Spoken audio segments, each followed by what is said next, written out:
Video like जरूर कर लीजिए और ऐसे वीडियो लगातार फ्री में पाने के लिए चैनल को तुरंत सब्सक्राइब कर लीजिए और बेल आइकन को जरूर टैप कर लीजिए ताकि आगे भी सारे वीडियो आपको मिलते रहे। यूट्यूब में फॉलो करते हैं तो प्लीज ये वाला फ्री टेलीग्राम चैनल जरूर ज्वाइन कर लीजिएगा। सारे नोटिफिकेशन सारे अपडेट यहीं पे आते हैं, ध्यान रखिए।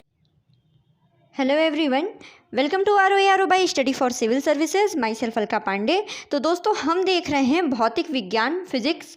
तो इसमें आज का हमारा टॉपिक है ऊर्जा, ठीक है, एनर्जी। तो इसके बारे में देखते हैं। किसी वस्तु की कार्य करने की क्षमता उसकी ऊर्जा कहलाती है। ऊर्जा के अनेक रूप होते हैं, यांत्रिक ऊर्जा, ऊष्मा ऊर्जा, प्रकाश ऊर्जा, ध्वनि ऊर्जा इत्यादि। ये ऊर्जा के अनेक रूप हैं। ऊर्जा एक प्रकार की अदिश राशि है।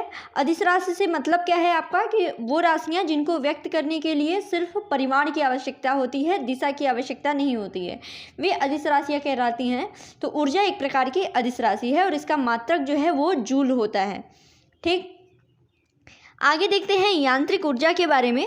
तो यह किसी पिंड को कुछ यांत्रिक कार्य करने की क्षमता प्रदान करती है, यांत्रिक ऊर्जा। और ये आपकी दो प्रकार की होती है, गति ऊर्जा और स्थितिज ऊर्जा। ठीक है, तो एक पिंड की स्थितिज एवं गति ऊर्जाओं का कुल योग यांत्रिक ऊर्जा कहलाता है। आप ऐसे भी व्यक्त कर सकते हैं कि यांत्रिक ऊर्जा बराबर गतिज ऊर्जा धन स्थितिज ऊर्जा। ठीक, तो अब आगे इसमें देखते हैं गतिज ऊर्जा क्या होता है। देखिए, जैसे नाम से पता चल रहा है कि यह वह ऊर्जा है जो किसी वस्तु में उसकी गति के कारण होती है। ठीक है, यदि किसी पिंड का या किसी वस्तु का द्रव्यमान m किलोग्राम, चाल जो है v मीटर प्रति सेकेंड हो, तो उसकी गतिज ऊर्जा यानी ke मतलब काइनेटिक एनर्जी जो होगी वो होगी आपकी हाफ mv²। ठीक, यहाँ पे m द्रव्यमान है और v जो है उसकी चाल है। तो गतिज ऊर्जा जो है ये हाफ mv² होगी। और ये गतिज ऊर्जा ये एक अदिश राशि है। अगर पूरी ऊर्जा ही अदिश राशि है तो जितनी भी प्रकार की ऊर्जाएं उनका योग वो भी अदिश राशि होगी। आगे बढ़ते हैं। किसी पिंड की गतिज ऊर्जा उस पिंड द्वारा किए गए कार्य की माप होती है, वह अपनी गति के कारण कर सकता है। ठीक, और तीव्र गति से बहने वाली जल की धारा की गतिज ऊर्जा का उपयोग अनाज पीसने के लिए किया जाता है। पाल जलयान पवन की गतिज ऊर्जा का प्रयोग करते हैं। ठीक है, तो आगे बढ़ते हैं। ये आपका गतिज ऊर्जा हुआ। अब दूसरा कॉन्सेप्ट जो है वो स्थितिज ऊर्जा। ठीक है, इसके भी नाम से पता चल रहा है कि यह वह ऊर्जा है जो किसी वस्तु या निकाय की स्थिति अथवा दशा के कारण होती है। ठीक, गतिज ऊर्जा में क्या देखा कि वह ऊर्जा जो किसी पिंड में या वस्तु में उसकी गति के कारण होती है, और वहीं स्थितिज ऊर्जा क्या होता है कि जो किसी वस्तु या निकाय की स्थिति या दशा के कारण होती है। स्पष्ट है, यदि कोई वस्तु किसी बल के अंतर्गत एक स्थिति से दूसरी स्थिति में लाई जाए तो इस दौरान किया गया कार्य ही वस्तु की स्थितिज ऊर्जा के रूप में संचित होता है। ठीक है, तो इसके कई रूप होते हैं, जैसे आपका प्रत्यास्थ ऊर्जा, गुरुत्वीय स्थितिज ऊर्जा, वैद्युत स्थितिज ऊर्जा इत्यादि। ठीक है, तो अगर किसी वस्तु का द्रव्यमान m हो, g उसका गुरुत्वीय त्वरण हो और h ऊंचाई हो, तो इसके द्वारा वस्तु की स्थितिज ऊर्जा यानी पोटेंशियल एनर्जी जो होगी वो होगी आपका mgh। इस प्रकार क्या आपको समझ में आया कि किसी वस्तु की कुल ऊर्जा, ठीक है, पूरी एनर्जी जो है वो आपका होती है गतिज ऊर्जा धन स्थितिज ऊर्जा मतलब काइनेटिक एनर्जी धन पोटेंशियल एनर्जी। इसमें आपका ये क्या होगा, आपका हाफ mv² धन mgh। ये किसी भी पिंड या वस्तु की ये संपूर्ण एनर्जी है। ठीक है, संपूर्ण ऊर्जा। अब आगे बढ़ते हैं। अगला कॉन्सेप्ट है आपका संवेग का।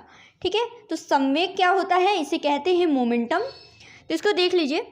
किसी पिंड के संवेग को उसकी सहंती m यानी द्रव्यमान m और वेग के गुणनफल द्वारा परिभाषित किया जाता है। इसको p से डिनोट किया जाता है, p से व्यक्त किया जाता है। तो संवेग p बराबर क्या होता है, mv। m यहाँ पे द्रव्यमान है और v जो है वो वेग है। ठीक है, स्पष्ट रूप से संवेग क्या है, एक सदिश राशि है। दैनिक जीवन में निम्नलिखित साधारण अनुभवों में पिंड की गतियों पर बल के प्रभाव के पर विचार व्यक्त करते समय हमें संवेग का पता चलता है। ठीक है, संवेग की दिशा जो होती है वो वेग की दिशा। ठीक है, ये तो अदिश राशि है, संवेग एक सदिश राशि है और वेग भी सदिश राशि है। तो वेग की दिशा ही संवेग की दिशा होती है और प्रत्येक गतिमान वस्तु में संवेग होता है। अगर वस्तु जो है गतिमान है उसका कुछ वेग है तो उसमें संवेग होना निश्चित है। और इसका SI मात्रक क्या होगा आपका, मीटर पर सेकेंड। नहीं, वेग का SI मात्रक मीटर पर सेकंड होता है। और इसका जो है ये, आगे बढ़ते हैं। समान समय के लिए लगाया गया समान बल विभिन्न पिंडों में समान संवेग परिवर्तन करता है। ठीक है, ये गति के द्वितीय नियम का प्रमाणिक मार्गदर्शक सिद्धांत है। ठीक, समान समय के लिए लगाया गया समान बल विभिन्न पिंडों में समान संवेग परिवर्तन करता है। ठीक, और पिंड के संवेग परिवर्तन की दर आरोपित बल के अनुक्रमानुपाती होती है और उसी दिशा में होती है जिस दिशा में बल कार्य करता है। ये इसकी परिभाषा से ही पता चल रहा है कि द्रव्यमान के समानुपाती है और जो बल है, जो संवेग है, वो वेग के दिशा में ही कार्य करेगा। आगे बढ़ लेते हैं। जैसे एक उदाहरण देख लेते हैं कि मान लीजिए कम भार का वाहन, जैसे छोटी कार हो और एक अधिक भार का वाहन हो, जैसे सामान से लदा हुआ ट्रक हो या फिर कोई बड़ा वाहन हो, दोनों ही क्षैतिज सड़क पे मान लीजिए खड़े हैं। ठीक है, और अगर समान समयांतराल में दोनों वाहनों को समान चाल से गति कराने पर कार की तुलना में ट्रक को धकेलने के लिए अपेक्षाकृत अधिक बल की आवश्यकता होगी। ठीक है, कार की तुलना में जो ये बड़ा ट्रक रहेगा, इसको धकेलने के लिए अधिक बल चाहिए, इसको कम चाहिए। ठीक है, ये सबको पता है। इसी प्रकार अगर एक हल्का पिंड और एक भारी पिंड दोनों समान चाल से गतिमान हैं, ठीक है, तो समान समयांतराल पर दोनों पिंडों को रोकने में हल्के बल की तुलना में भारी पिंड में अपेक्षाकृत अधिक परिमाण वाले विरोधी बल की आवश्यकता होगी। ठीक, एक और उदाहरण देख लीजिए कि यदि दो पत्थर, ठीक है, एक हल्का पत्थर हो और दूसरा भारी पत्थर हो, एक ही भवन के शिखर से गिराए जाते हैं। ठीक है, तो पृथ्वी पर खड़े किसी व्यक्ति के लिए भारी पत्थर की तुलना में हल्के पत्थर को लपकना आसान होता है। ठीक है, आगे बढ़ते हैं और अगला कॉन्सेप्ट है संवेग परिवर्तन। तो संवेग परिवर्तन देख लीजिए। संवेग परिवर्तन क्या होता है? तो किसी वस्तु के संवेग परिवर्तन की दर उस वस्तु पर लगे बाह्य बल के समानुपाती होती है। ठीक है, और संवेग में परिवर्तन सदैव बल की दिशा में होता है। ये न्यूटन के द्वितीय नियम का एक रूप है। ठीक है, द्वितीय नियम क्या है न्यूटन का? F = ma। ये संवेग परिवर्तन का नियम है।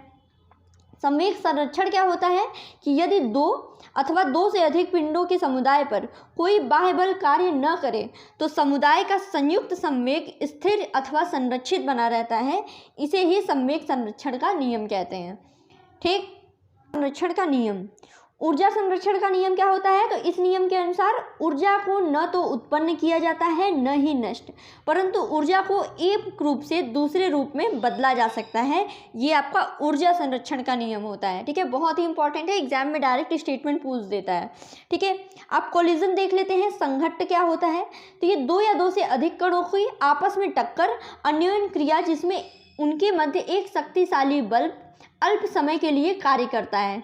ठीक है, ये संघट्ट कहलाती हैं। जब दो पिंडों की, दो कणों की आपस में टक्कर होती है तो उसके बीच में जो ये अन्योन्य क्रिया होती है, उसके थोड़े ही समय के लिए एक शक्तिशाली बल कार्य कर जाता है, उसे ही संघट्ट कहलाते हैं। आगे है आपका कॉन्सेप्ट इम्पल्स का, यानी आवेग।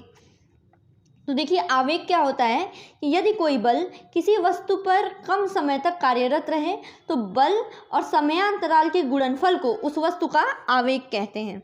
ठीक है, आवेग को लगने वाला बल जो है वो F है और समयांतराल T है। तो इन दोनों का गुणनफल यानी आवेग बराबर बल गुणा समयांतराल होता है। ये देख लेते हैं इसमें भार और द्रव्यमान में क्या अंतर होता है, ये देख लेते हैं कॉन्सेप्ट छोटा सा। ठीक है, भार को तो सबसे पहले डिनोट करते हैं W से और द्रव्यमान जो है वो M से डिनोट किया जाता है। तो देखिए, भार क्या होता है? पृथ्वी का गुरुत्वाकर्षण बल जो किसी भी वस्तु पर लगता है। ठीक है, पृथ्वी का गुरुत्वाकर्षण बल जो किसी भी वस्तु पर लगता है वो भार कहलाता है। वहीं द्रव्यमान क्या होता है कि पदार्थ या वस्तु का जो परिमाण होता है। भार का जो मात्रक होता है वो न्यूटन होता है और द्रव्यमान का मात्रक किलोग्राम होता है। भार वहीं एक सदिश राशि है और द्रव्यमान एक अदिश राशि है। और जो वस्तु का भार होता है वो भिन्न भिन्न स्थानों पर भिन्न भिन्न हो सकता है, परंतु जो वस्तु का द्रव्यमान होता है वो हर स्थान पर स्थिर रहता है। ठीक है, आप कहीं पोल पे रहिए या इक्वेटर पे रहिए, कहीं पे भी रहिए, द्रव्यमान सेम रहेगा लेकिन भार जो है वो बदलता रहेगा। ठीक है,